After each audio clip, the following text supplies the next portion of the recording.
Hello and welcome back to Lorcana Villain. My name is Baker, and today is week 3, episode 1 of our Set Championship Showcase! This is the content where I take your Set Championship winning deck lists and showcase them for the community. I'm going to immediately start the slideshow of the pictures that have been submitted to me by players. Thank you to everyone who has submitted a deck list and everyone who sent me a picture to show off in the gallery section of our episode. But yeah, I'll let that play while I do a little bit of yapping. It's been a little while since my last episode, I think 5 or 6 days. I had an awesome weekend in London, working for Ravensburger at the, it was an event in London for Lilo and Stitch to celebrate the release of the new live action movie. I did take a bit of footage. I'm going to show that footage in the next episode of these. And this is the one where I'm going to show all the pictures, and then in the next episode I will show some footage from that event, which includes me and Spessy doing some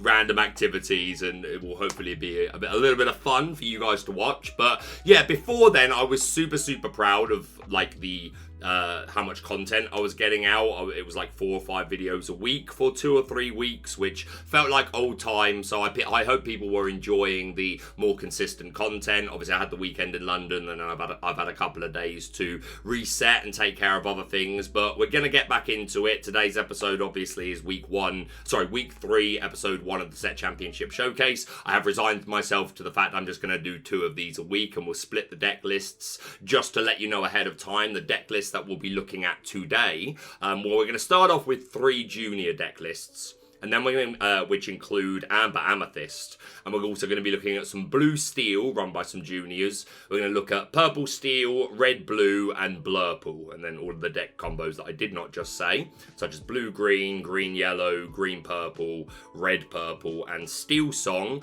we will look at next week. Oh, and we've got a cheeky ruby steel deck list that we'll look at in today's episode as well. So that's how the episodes are going to be split. We are coming closer to the end of Set Championship season. Do please continue to submit your winning deck lists, and also a reminder of the Halfin Challenge, which has been issued by Lorcana Decklists from the Artacast. I'm sure many of you are very familiar with Lorcana Decklists, and he's put out a challenge, the Halfin Challenge, to win a Set Championship with at least 25 unique cards. Those submissions should be sent directly to Lorcana Decklists because it is a competition. He's going to be giving away a Mickey Mouse BLT from I can't remember the name of the collection, but the fancy one that came with like Ursula and Bruno and all that. He's going to be giving away that Mickey Mouse. I've also donated to him a Stitch gift box that I've said to him, please give this away to like a runner-up.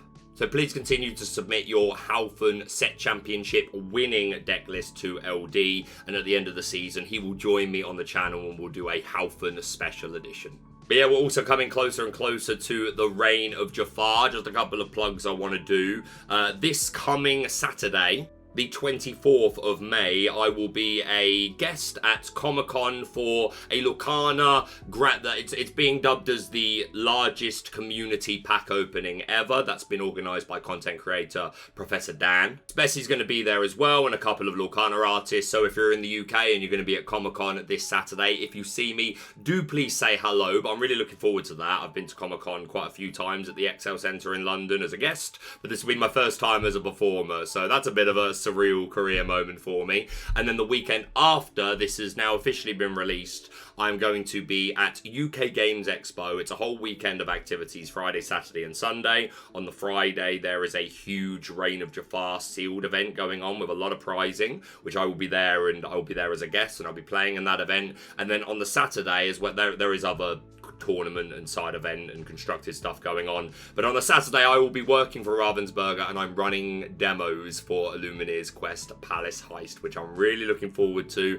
It's a ticketed event, which again is surreal. You gotta get a ticket to play Illumineer's Quest against me. But if you're going to be UK Games Expo, please let me know. As far as I've been told, I will be allowed to get some content from me doing that. Obviously, I won't be able to just do it with every guest. They'll need to give me permission, etc. I do plan on getting some content from that, half of which will be public and you'll all see, but there'll also be a couple of moments that I will keep specifically for my members. I want to give a shout out to my members who have over doubled in the past couple of weeks, which is such a huge help to the channel and really means a lot to me, so thank you so much. But yeah, UK Games Expo is also happening on the 1st of June, the Sunday.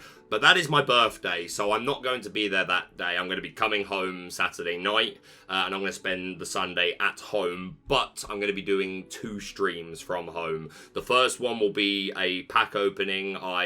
Basically, the event that I worked for Ravensburger, I've been paid in product. I haven't had it yet, but I will be picking it up at UK Games Expo, and I will be opening all that product on a stream, so I'm really looking forward to that.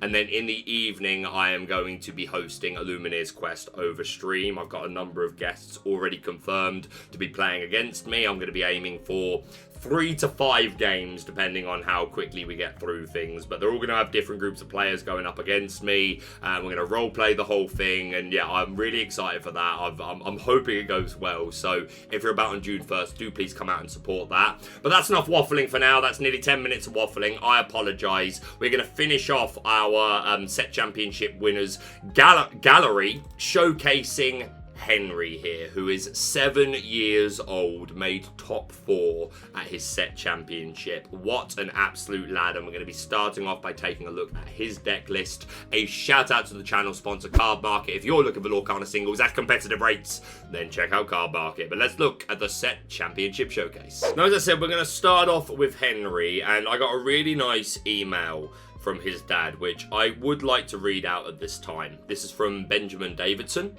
My son and I are huge fans of your channel. He is 7 years old, first grade, and learned to read this year, so we were able to start playing Lorcana this year. He got a gateway for his birthday in November. At the time, he was way behind the other kids in his class, and since starting to play Lorcana, he has come so far that his teacher told us he is now helping his classmates with their reading. Boss mentality, Henry. Love that for you. He has been practicing so much leading up to the set championships, and finally this Sunday made his first top cut. Let's go. He ended up being paired against a mid-range Sherna Dogs deck. He pulled off game 2, but could not quite get there game 3. This was his top 4 game. Hopefully he still did well enough to make it onto your video this week. Below are the links to his decks on Dreamborn and from the event on Sunday. Fear Freak Jr. also attached a photo of him after making top 4. He had been playing an Amethyst Emerald Hyper Aggro list for months and asked to drop the Emerald for Amber after seeing it on your video last week. He asked for 2 changes, dropping the 2 Genie for 1 additional Arthur and Pinocchio, and wanted to call it, wait, what just happened? Thank you again for all you do. Benjamin, first of all, thank you so much for submitting the list and the picture, and for telling me that story. I think that's something that as soon as I read that, I was like, this is absolutely something I need to read out on the channel. This is a lovely story. So shout out to you, Henry. Well done for your interest in Lorcana. I'm so glad that it's helping you at school. I'm so glad that you're using that to help other people in your class. Never lose that, mate. Like that's a super important quality. It will take you further than you could possibly realise. And well done for making your first top 4. What a legend. So here we go. Amber Amethyst, Hyper Aggro, all gas, no breaks. Know what I mean? That one's for the wrestling fans. We might make that a staple on the channel. But we all gas, no breaks. We've got all the high aggro characters. We've got Daisies, Lilos, Maleficents, Piglets, even Pinocchio here questing for 3. We've got bodyguards to keep them safe. The Simba, the Baloo. Baloo also representing an extra 2 lore. Donald Duck is another bodyguard that's going to give another lore pip. And we've got Diablos and Magic Brooms to be more questers that are also going to help us draw more cards. We've got 3 Foxes here so we can combat the board a little bit more. Also 3 copies of that Arthur Wizard's Apprentice, a super old school card from Rise of the Floodborn that I was a big fan of. 3 cost uninkable, 1/3 quest for 1. Whenever this character quests, you may return another chosen character of yours to your hand to gain 2 lore. So not only is this a super nice lore bump, but we're keeping our characters safe. If we had a Lilo that just quested and then we're putting it back on the board, you loves to see it. We got White Rose and Merlin for more lore jumps. 4 copies of Gathering Knowledge and Wisdom to jump up 2 lore. 2 friends, 2 Boss is on a roll for more lore gain and to stack our deck legally. And we're running 2 copies of that new action card from Arcasia's Island, Show Me More, where each player draws 3 cards. Yes, this does also help his opponent. We don't care. By the time they've even looked at those 3 cards, we've sped ahead, we've won the race, we've aggroed them out, and we're only 7 years old. Henry, what a deck, mate. I wouldn't change a thing. 100%. Huge congratulations to you, buddy. Please keep it up, and I look forward to keeping an eye on your Lorcana future. So shout out to you, mate. Alright, moving on now to Blue Steel, which is the most amount of decks that I've had submitted from, even for the video, the decks that we're not going to look at today. That will be in part 2.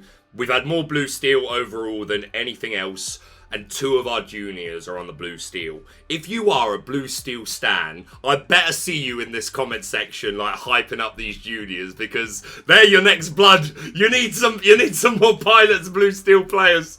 I'm just saying, you need some. So I better see you hyping up these Blue Steel juniors. But we've got here Ada's creation, first top 8 finish. That's Ink Life. Let's go. So this is kind of a Kiwi Bird style of Sapphire Steel list, but with a lot of fun, a lot of characters that we don't traditionally see. I call it Blue Steel because we are basically playing our curve. We've got a couple of removal options here, running 4 Fire the Cannons, 4 Baboom. Sometimes these would just be like Strength or Raging Fire. But the card that I really see as the decider for if you are a Kiwi Bird list, as opposed to any of these more like mid to high range Fishbone Quill decks, the more control variants, is this Alice Savvy Sailor, who of course has Ward, quest for 2, and whenever she quests, you give Ward and another Lore Pip to another one of your characters. So she's super strong. I mentioned the removal. We're also running 4 copies of Sail the Azurite Sea, which is not traditionally a Kiwi Bird sort of thing. We don't really spend a lot of time ramping, but we do see them here. Also seeing 4 Porpsicles. We're not playing Belle, but there is one character here who does interact with items, who we'll get to in a minute. 4 McDuck mana, pretty standard, and also 2 copies of Motunui, which is a 2-cost inkable location, 1 to move there, 5 willpower, 1 passive lore, and whenever a character is banished while here, you may put that card into your Inkwell face down and exerted. So it's not a terrible location, not bad for ramp at all. We are also running 4 T-Pose, so we are a bit more focused on ramping here. So a mesh up really of like the Kiwi Bird list with these Alices, but still allowing for some ramp into some mid-range characters. We're running 4 1-cost Robin Hood, but none of the Floodborn. 4 Captain Hook, obviously a great early challenger. 4 copies of Kit Cloud Kicker, who's just a 1-cost inkable 0/1 quest for 1 with Ward, so he's hard to touch, and we are running 3 copies of the Floodborn Navigator, 6-cost inkable 2/5, shift 3, quest for 3, and Ward. So this Kit Cloud Kicker is pretty cool. He's very aggressive, so being able to shift this in very early and start questing for 3, I don't hate at all. Running 3 copies of Penny the Orphan Clever Child. While you have a hero character in play, this character gains Ward. Our heroes are Robin Hood, Alice, Wreck-It Ralph, and Wendy Darling, and she does quest for 2. Mr. Arrow also questing for 2 with that resist. Smee, obviously fantastic stats. I mentioned the Wendy Darling questing for 2, and Ward. Pluto is our bodyguard, going to keep these high questing characters safe, and we're running 3 copies of Eeyore Overstuffed Donkey. 5-cost inkable, 4/5 quest for 1, and resist 1. He's a big boy. He's got a big butt. Anytime, you know, Eeyore needs some more playable cards, so I'm happy to see this here. And we're also running 2 copies of Wreck-It Ralph Ham Hand, 6-cost uninkable 4/4 quest for 3. Whenever this character quests, you may banish chosen item or location for 2 lore. To gain 2 lore, sorry. So I mentioned the Porpsicle earlier. Obviously, usually, to warrant seeing this Porpsicle in a deck, you would want to see Belle, you would want to see the 6-cost Tamatoa, but we don't have those. But this Wreck-It Ralph, obviously, we can banish our own location, or if the opponent's got a location or item, then that's obviously better. But it is a way for us to trigger this ability and get a 2 lore gain. Super cool list, Ada. I love that you're running cards that you like and having some fun, and I would never want to stop you from doing that. If you have them, I would love to see a couple of the Robin Hood Floodborn, the Champion of Sherwood, in here, but again, you might not have access to them, so if you don't, that's totally understandable. But if so, then I would love to see a copy or 2 of those in there. And again, another card that you might not have, because it is a legendary and it's quite hard to get, the 6-cost Tamatoa. If you're going to run these Porpsicles, then I think you could absolutely make space for that. But if you don't have access to those cards, then I think this is a really awesome budget version of what that deck is trying to do. So shout out to you, Ada, and making top 8 as well is a fantastic accomplishment, and you've given me the chance to talk about some cards that I don't normally get to talk about, Eeyore especially. We got to show some love to Eeyore, so well done, Ada. And our last junior list, we've got Mousin in the Hood, Incon Gaming from Phoenix 1988, and I think the name is CJ, who is 9 years old, and here we are seeing a lot more traditional of a Kiwi bird list. The only card that jumps out to me as not being so traditional are the 2 copies of Grab Your Swords, but we are running plenty of pretty good 5-cost singers, these Cogsworth, Chempos, and Gantu, so I imagine you can warrant a little bit more. Everything else pretty standard. Maybe the hooks you wouldn't see all the time, but I think they're a perfectly fine option. Sometimes this would be the Robin Hood package. Mickey Mouse makes sense. I like the Mulans as well to help you filter and find pieces that you need. And then a lot of the usual suspects. The Calhouns, obviously Doc is our draw. Smee for stats. Silver is a captain for Smee and can slow the opponent down with that ability. Pizza shut off those actions. Everything else looking really, really standard here, but a really solid deck list, CJ. No surprise to see a deck like this doing well, and you're clearly a very good player to have taken it as far as you did, so congratulations to you. Alright, and we'll go through the rest of our blue steel lists. We're away from the juniors now. So all winning deck lists here. We've got Matt Owens with a pretty traditional Kiwi bird list. Here we are seeing that Robin Hood package, only a 3-3. No Grab Your Swords, but everything else pretty traditional. Looks super good. Congratulations to you. Next up, we've got Roy Mia Boo Boo. Probably saying that wrong, but again, largely a very traditional list. We've got that Robin Hood package, full 4-4 count of both. 3 Mickey Mouse and these 2 Mulan popping up quite a lot, which makes sense to me. You want to find the pieces to your optimal curve. You want to find Doc when it's necessary, dig for that McDuck mana at a point where it would be a super strong play. 3 Fire the Cannons, looks good, congratulations to you. And now we've got a couple of slightly different variants of Blue Steel. This one here, we've called Blue Steel Hero. And a couple of cards jump out straight away. First of all, we're playing 4 copies of Anna, True Hearted. 4-cost Ingable 2, 4 quests for 2. Whenever this character quests, your other hero characters get +1 lore this turn. So, serving a somewhat similar function to Alice. Obviously, the lack of ward is, you know, they are not the same, but the ability to give an extra lore pip is pretty cool. We have a lot of heroes here. We've got Robin Hood, we've got Anna, we have got the Prince, we've got obviously the Floodborn Robin Hood, we've got Beast Tragic Hero, and obviously Anna, even the Floodborn Anna herself. So a lot of heroes here to give extra lore to, and this Anna is questing for 2. And we're running 4 copies of the 2-cost Anna, who again needs a hero in play, and if so, she gets an extra lore. So lots of ways of like suddenly making bigger lore jumps than our opponent might expect. The relevance of that hero characterization, I imagine, is what's warranting the 4 copies of this the Prince here, as opposed to seeing something like a Pluto, as he does have that hero characterization, and his bodyguard resists 1, quest for 2, a pretty nice stat line. And then the action that stands out at us is restoring Atlantis. 5-cost uninkable, your characters can't be challenged into the start of your next turn. A little bit situational, but if you do get to that point where you and your opponent have a bit of a board, and maybe you're both being very passive and it's a bit of a stalemate, and you find the right turn to play this and then quest everything out, and they just might not be able to answer you, and you just win the race on the spot. And then we've got some cool locations. 2 copies of the 7 Dwarves Mine, which obviously is one of our best locations and works really well with these dwarves. 3 copies of McDuck Manor, and 1 copy of Winter Camp. 3-cost Inkable, 1 to move there, 8 willpower, 1 passive lore. Whenever a character quests while here, remove up to 2 damage from them. If they're a hero character, remove up to 4 damage instead. So obviously there's obviously some emphasis on heroes in general.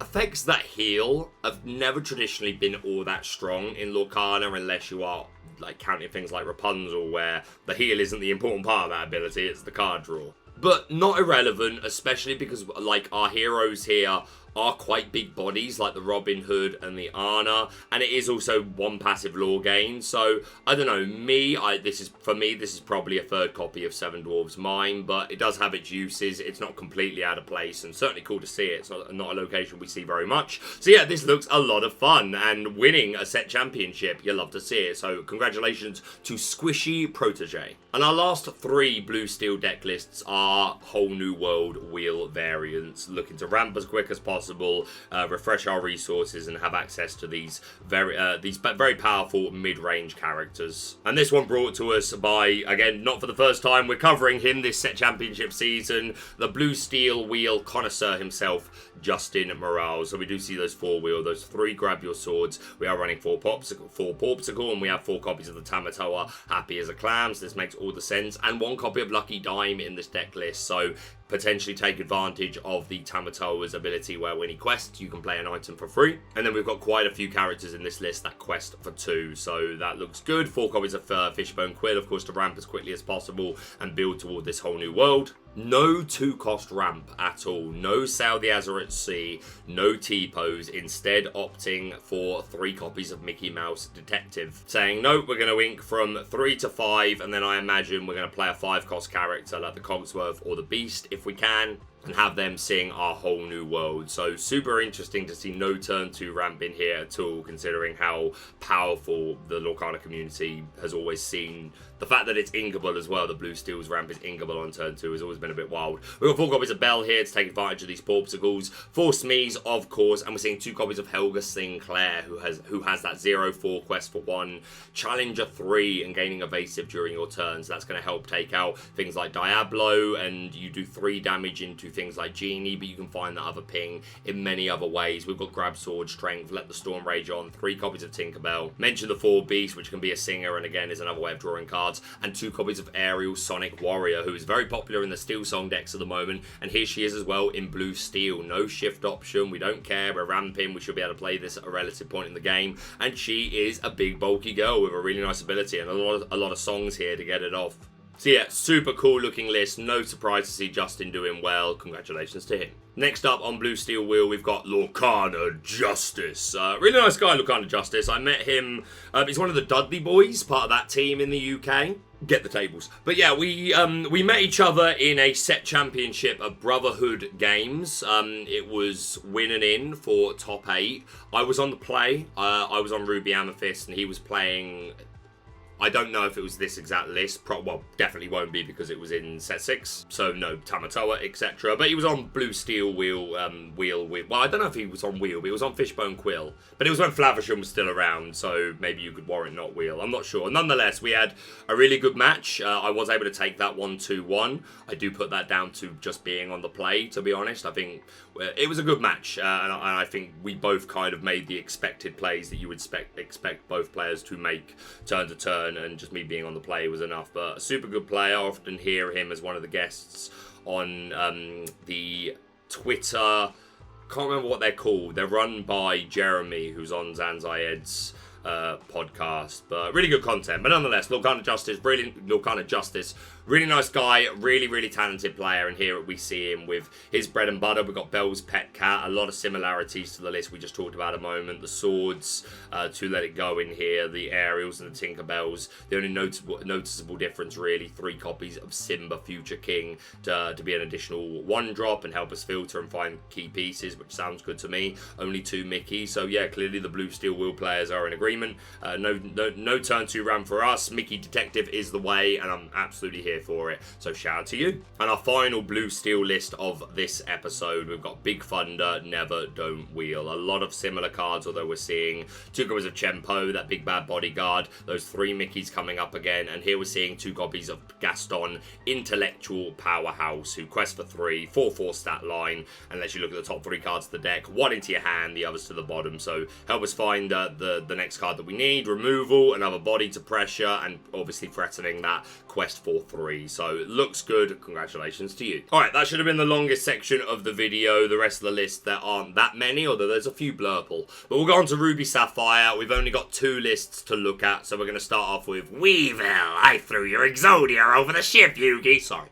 We've got Weevil here with Ruby Sapphire items, high item package. Of course, these 3 Maurice's Workshop. Whenever you play an item, you may pay 1 to draw a card, and we've got a lot of items to play. Obviously, 4 Porp, 2 Vitalosphere to give Rush, 4 copies of Sapphire Coil to lower our opponent's strength and get them into the range of cards like 3 copies of Brawl, and we've got a 3/4 Sisu line here. 1 copy of the Maui's Fishhook. We're not running Sharks, and only 3 copies of Maui Hero to All, but this is still a super good card to run. It's another yeah, another super good card to run. Words are hard. It's an item, allows us to deal with pesky evasives. You'll love to see it. 2 copies of Fishbone Core to ramp, and 1 copy of that Great Stone Dragon to ramp from our discard pile. And pretty good card into the discard decks. And then to look at the rest, we've got 1 Be Prepared, just 1 Weevil. This is bugging me. Ha! We got 4 copies of How Far I'll Go. I think I'm funny. I don't care. 4 copies of Vision of the Future. We got 4 Sail, 4 T-Bow for that turn 2 ramp. 4 copies of that big, so shiny Tamatoa to take advantage of this lucky dime. We're not running any.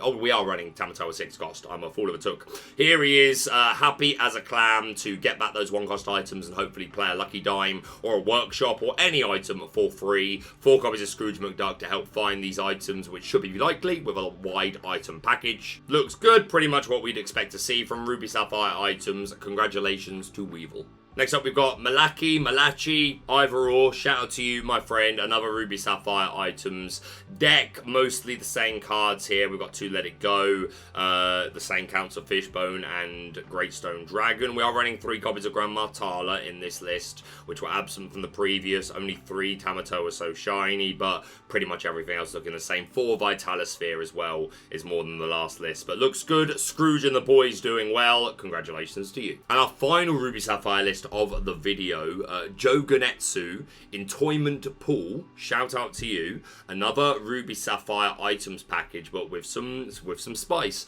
We are running 3 copies of that Maui Half Shark, who will obviously benefit from these 4 Vitalispheres. We're also seeing 2 copies of Scar Vicious Cheetah, in addition to the 3 copies of Be Prepared. I'm a big fan of this Scar in Ruby Sapphire. If you can ramp into it, I think you can get a lot of value. No Maui Hero to all, but we are seeing the 1 Fish Hook, but of course he can benefit from the Maui Half Shark.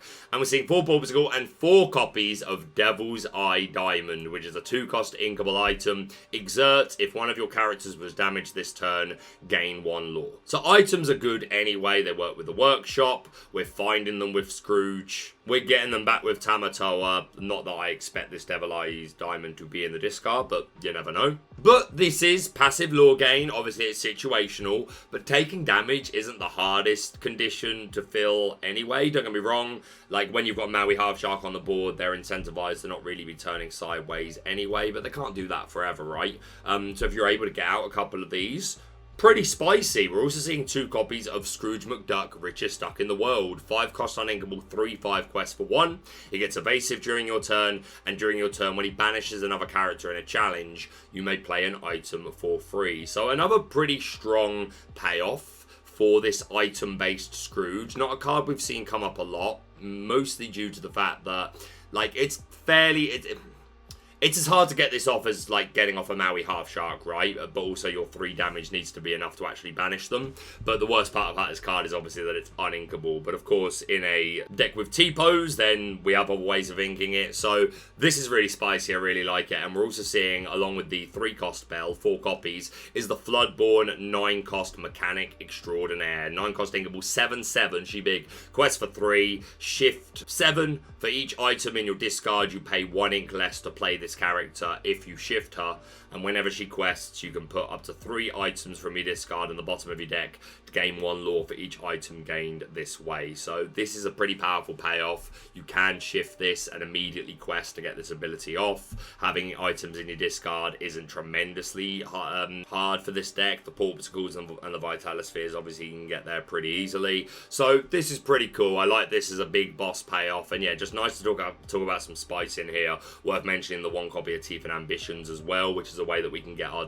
Devil's Eye Diamond online. So yeah, this looks super cool. Definitely the most interesting Ruby Sapphire items list I've seen in a while, so congratulations to you. Going over now to Purple Steel, we've got 3 deck lists to look at, and we're going to start off with Edge. On this day, I see clearly. Sorry, wrestling is super in my head today.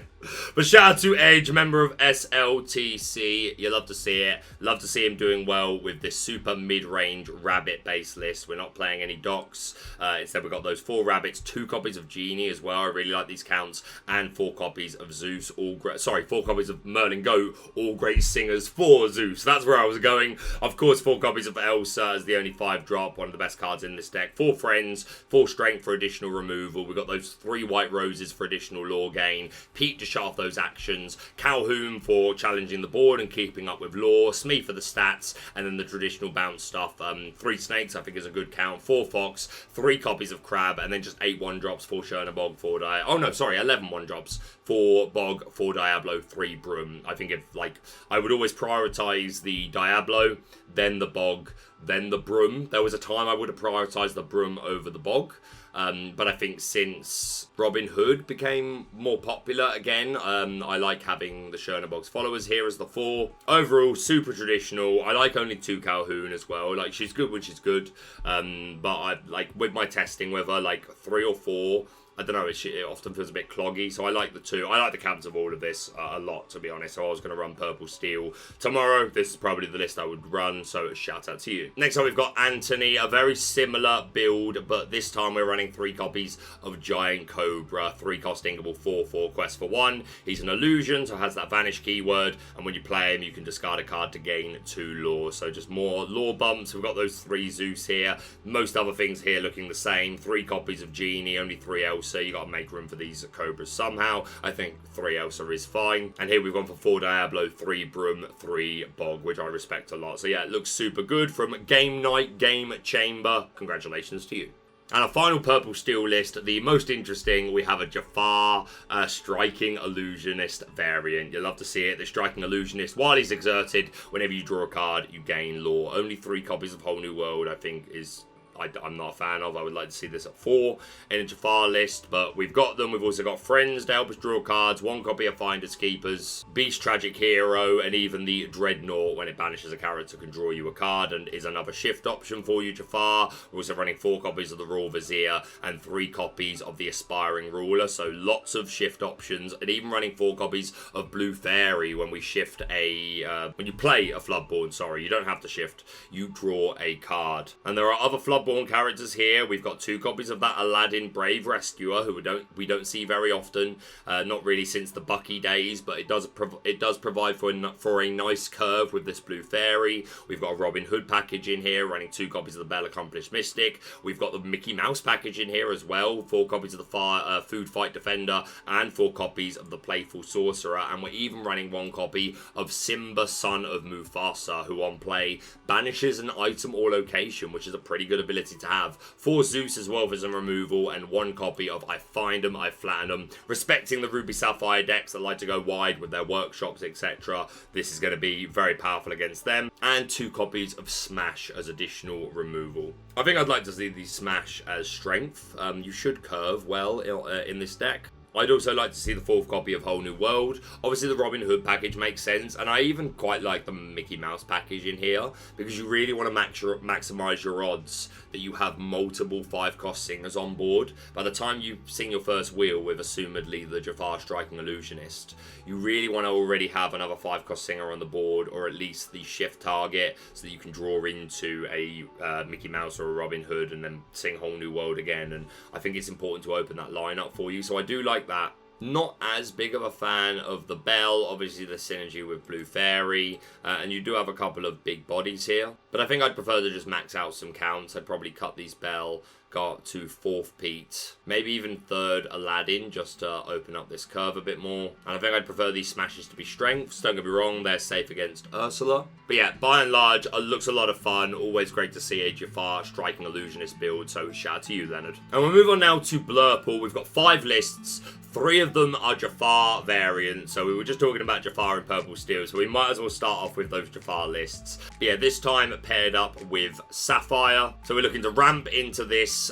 This version is called Jafar's Tantrum from Jacob. Shout out to you. And we've got a ton of items here. We're running 4 copies of Croquet Mallet, which gives Rush. Really, this is how we're going to get our Jafar to turn sideways, because we're not running any shift options for this Jafar. There are a couple of purple Jafars, but we're not running them. We've got 4 Porpsicle, 4 Amethyst Chromicon, so we're just hoping to, like, win on tempo, is my guess.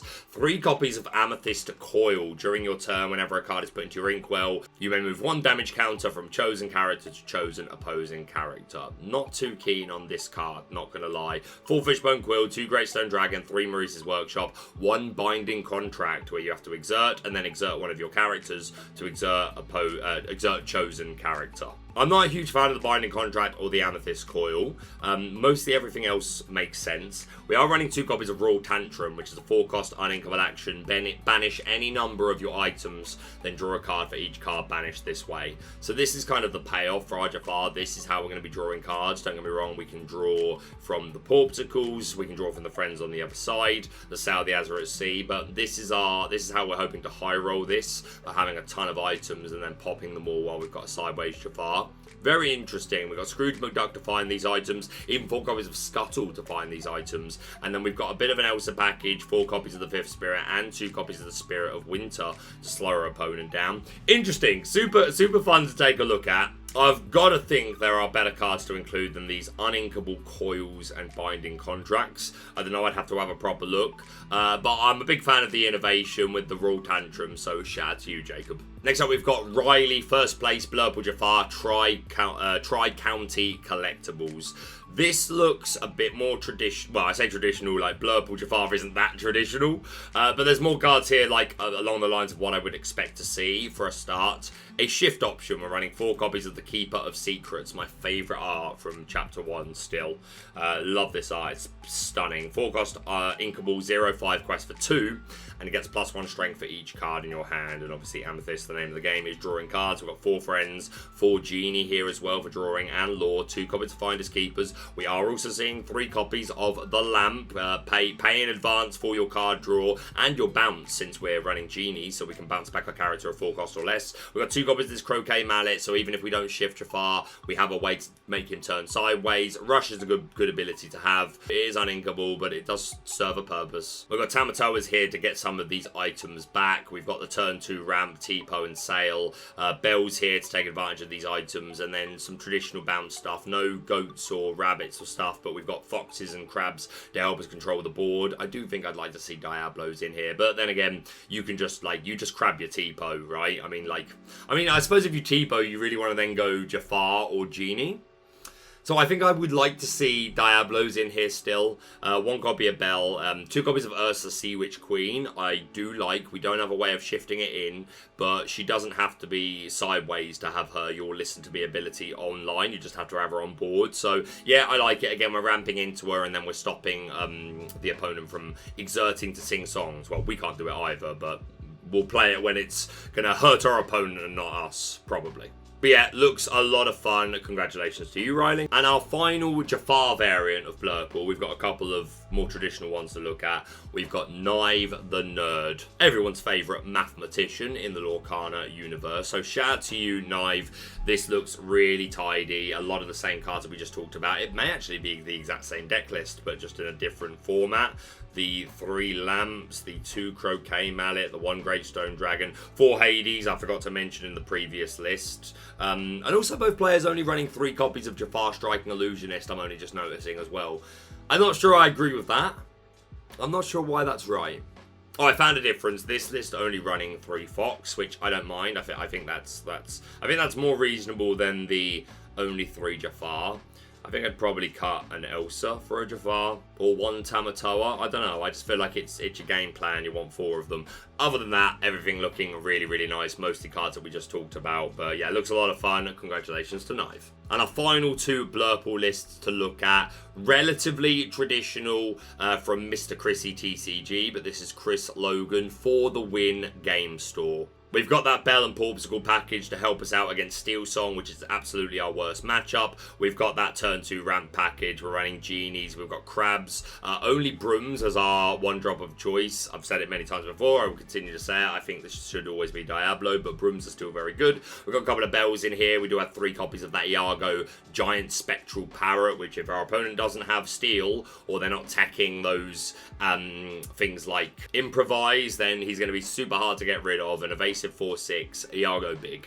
We're seeing 2 Hades, and we have that Elsa Floodborn package here, 4 5th Spirit, and 3 copies of the Spirit of Winter.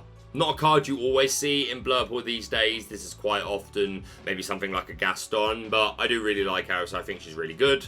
One copy of Let It Go. This looks great. Congratulations to you. And our final Blurple list, we have Quillen. Bop it. Mate, I loved that game. First place at Set Champs, Geeky Teas and Games, Burbunk, California. Sorry if I got that first word wrong. But yeah, a lot of the same sort of cards, although we're seeing a wider package of 1-drops, 2 Broom, 4 Diablo, 4 Chernobox followers. I like it. Did do an interview with Blurple legend JDRR a while back on the channel where we talked about not running any 1-drops, which I think is perfectly reasonable in this list, or this deck type, should I say, but if you are going to run them, these look pretty good to me. 2 copies of Snake, we've got 2 copies of Peter Pan Shadow Finder, obviously going to really benefit the Iago, or is just a early answer to opposing Diablos. Also helps our Genies, of course. We've got 4 Goats, a lot of the same characters that we just talked about a moment ago, but also 2 copies of Hypnotic Strength, 2-cost inkable action, draw a card, chosen character gains Challenger 2. Which can be super strong. If our opponent thinks that they're safe from like a Diablo or Magic Broom or something,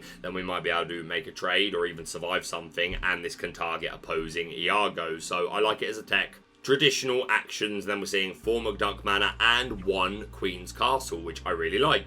This is kind of just like 5th mana, just another 4-cost location that gets you 2 lore. Obviously, this is a little weaker with only 7 willpower, but more of a payoff with the potential to draw more cards. So I like Queen's Castle being in a Blurple list, so this looks really, really nice. Congratulations to you.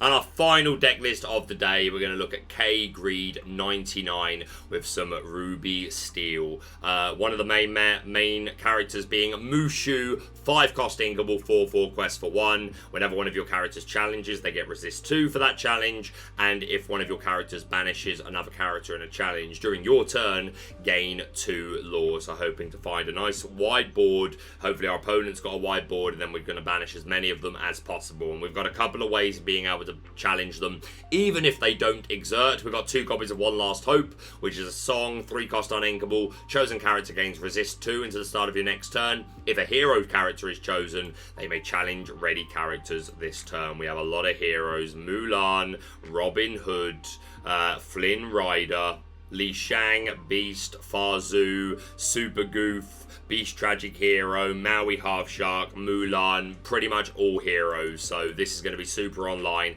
I'm running 1 copy of the Floodborn Mulan Imperial General, who's a shift 5 evasive, and if she challenges a character, doesn't even need to banish them, your other characters can challenge ready characters this turn. So you just need them to exert one thing while you have the 1-drop Mulan on the board, shift this Mulan in, and suddenly you are online. Taking advantage of the Mushu, we've got Maui Half Sharks here to take advantage of the challenge. Obviously Robin Hood gains lore when you banish a character. We've got Super Goof here for passive lore gain. Also Li Shang here is the 3-cost uninkable 2/3 who can challenge ready characters. And if he has any damage on him, he gets +2 strength, so he's hitting for 4. Love to see it. And we're running 3 copies of Farzu War Hero. 3-cost inkable 2/3 quest for 1. Whenever one of your characters challenges another character, if it's the second challenge this turn, gain 3 lore. Just putting this down out of nowhere when your opponent wasn't expecting it and you're about to do a few challenges. And in addition to the other ways that you're getting lore bumps, the Goofy, the Mushu, the Robin Hood, there is a lot of potential here, so you love to see it. Even 3 copies of Flynn Rider for more early lore gain, or at any point in the game, I guess. 3 Lumiere to give plus strength, 2 Doc as another way of drawing cards, and we're even running 4 copies of the 3-cost Inkable Beast, who's just a 2/3 quest for 1, resist 1, nothing spectacular, but gives us a shift line for our Beast Tragic Hero to shift as soon as turn 4. So, and he's a hero, so matches the whole theming of the deck. This looks a lot of fun. Or we're even running 2 copies of Break Free. Deal 1 damage to chosen character of yours. They gain Rush and +1 strength this turn, and it's inkable. Duck for cover. Chosen character gets resist 1 and evasive this turn. And 2 copies of Pick a Fight, which is another way of challenging ready characters, but just what you chosen character can challenge ready characters this turn. So maybe that's how you get your Mulan online, and then she opens up everything else. This is the funnest list I've looked at today. This looks really, really cool. A huge congratulations to you. And that is it. So another huge thank you to everyone who submitted their deck lists. In the next episode this week, probably released on Friday, will be the other half of the week 3 deck lists. And of course, some people may send their lists to me late, so we'll cover any of the stragglers as well. And in next episode, I'll show some footage from at the Lilo and Stitch event in London, and me and Spessy getting up to some absolute nonsense. But that's going to be it from me for now. Thank you so much for watching. If you're brand new to the channel, please subscribe for all things Lorcana. Hit that like button to show support, and we'll see you soon.